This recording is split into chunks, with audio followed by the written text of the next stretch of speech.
শুধুমাত্র 5 ফোড়ন দিয়েই ফুলকপি আলু আর রুই মাছের রসা। অসাধারণ টেস্ট হয় কিন্তু। তো চলুন চটপট করে দেখে নিই। নমস্কার, কেমন আছেন সবাই? আরএফ মধ্যবিত্ত গৃহবধূ চ্যানেলে সকলকে স্বাগত জানাই। তো আজকে বানাবো শুধুমাত্র একটু 5 ফোড়ন দিয়ে, এই যে শুধু একটু 5 ফোড়ন আর কাঁচা লঙ্কা দিয়ে রুই মাছ আর ফুলকপি আলুর রসা।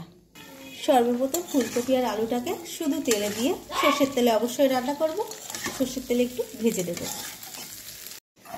ফুলকপি ভাজা হয়ে গেছে, আমি নামিয়ে নিয়েছি। এবার এই যে অল্প একটুখানি জিরে, কোয়ান্টিটিটা বুঝিয়ে দিই, এই যে এইটুকু অল্প একটু জিরে আমি ভেজে নিয়েছি, হালকা একদম ভেজে নিয়েছি। এবার গুঁড়ো করে নেব। এবার ওই কড়াইতেই এগুলো ফোড়ন দিয়ে দেবো।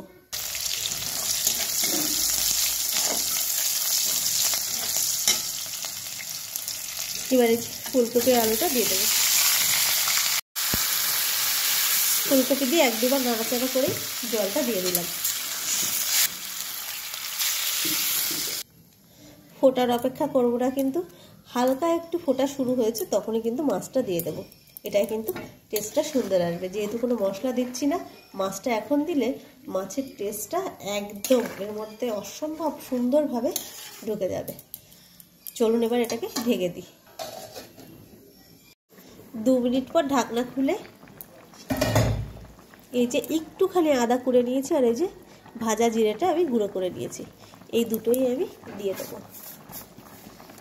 দিয়ে একটু সুন্দর করে মিশিয়ে দেব। অবশ্যই কিন্তু লবণ হলুদটা টেস্ট করবেন।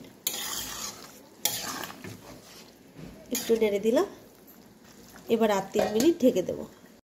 তো বন্ধুরা, আমি নামিয়ে ফেলেছি। দেখতেই পাচ্ছেন কতটা অসাধারণ হয়েছে। খেতে খেতে দারুণ টেস্ট এই নর্মাল সবজি, কোনো রকম মশলা ছাড়াই।